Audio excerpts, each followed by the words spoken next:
मते खाली कहले अनुगुल जिलार मुख्य किए टिके पुणी पुराण को नेबी अनुगुल जिलार मुख्य किए कहतु कांडसर शिव ठाकुरे अनुगुल जिलार मुख्य जिलापाल अनुगुल जिलार जिलापाल जेते बेले जिलापाल करे डेपुटेशन रे जानती से एडीएम होंकु किबा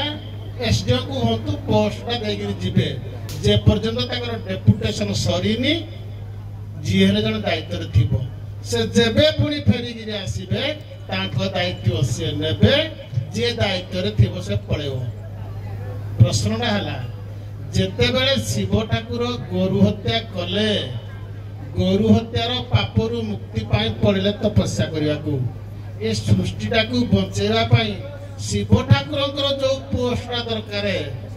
सेते दिन पर्यंत क्या देगिरी गले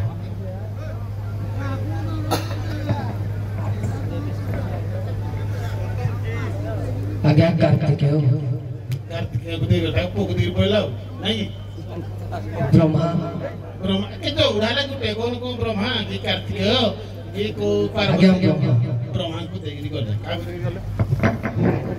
आज्ञा से पालन करता है विष्णु से संहार करता है तो शिव पालन करता है विष्णु को देगी विष्णु को देगिरी गले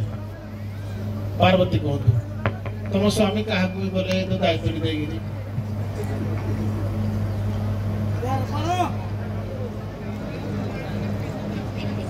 आज्ञा जेहेतु स्वामी को आगे जते धारणा आज्ञा जते बेले आब केही लोक उठे परिबे नै आज्ञा नीचे स्त्री आज्ञा उठे थाई आज्ञा से नीचे पार्वती को ही देख जाय जाओ तमे ताको पोस्टा के दिन चले दे जाओ का को देगिरी गले आज्ञा जेहेतु शिव एवं शक्ति होचंती कि ना पार्वती तेणु करी पार्वती की देखने जाइथे तमे चलेला देनी आज्ञा सत कर तम स्वामी मतलब चले दिलो मला चले पारबुन माने जते बेले गोहत्या पापरु मुक्ति पाइबा पाई शिव ठाकुर पड़े तपस्या करिया पाई तुम हेले ईश्वर द्वितीय ईश्वर किए कार्तिकेय द्वितीय ईश्वर ले कार्तिकेय को से पोस्ट देगिरी पहिले तमे कहलो तो फड़ी का बाले हे गलो आज्ञा फास्ट कहि जे कि काला बहुत है जो ती थर बाड़ी दे औ मते कहतु सर भरत हेलो नाट्य शास्त्र भरत मुनि कर नाट्य शास्त्र केते खंड बही आज्ञा भरत मुनि कर नाट्य शास्त्र केते खंड बही का तम पटे गायक माने अछि बोली बचार जे दिन केते खंड सारे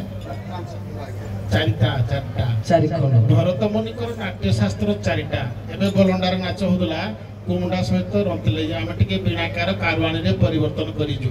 आज ईश्वर को भी कहबे टिके आपन माने परिवर्तन करिवे वर्तमान पांचटा पंचम खंड भरत मुनि कर नाट्य शास्त्र रो पंचम खंड बाहरी जी ब्रह्मपुर रो मठाधीश त्रिविक्रम स्वामी पंचम खंड बाहर करचंती भरत मुनि कर नाट्य शास्त्र तेन कर शिव ठाकुर जो गाउथिला हमर सोरडार जे बामांगे शोभा पाउजी त्रिशूलडा बामरे शोभा पाइबो कि डाहणे शोभा पाइबो आज्ञा शिवंकर प्रकृत रे आमे कितर गांती बाम किंतु डाहण कर धरिबा कथा पार्वती जेहेतु पार्वती सती बाम रे फेरी न आगु को जते नाच हबो माने सिल्क पर निश्चित तम करिया पड़िबो केउ दिगरे केउ हाथ रे त्रिशूलडा धरि कि आसीबा कथा धरि कि जाइबो बहिडा जुगाड़ कर दियो भरत मुनि कर नाट्य शास्त्र पंचम खंड लेखक हेले त्रिविक्रम स्वामी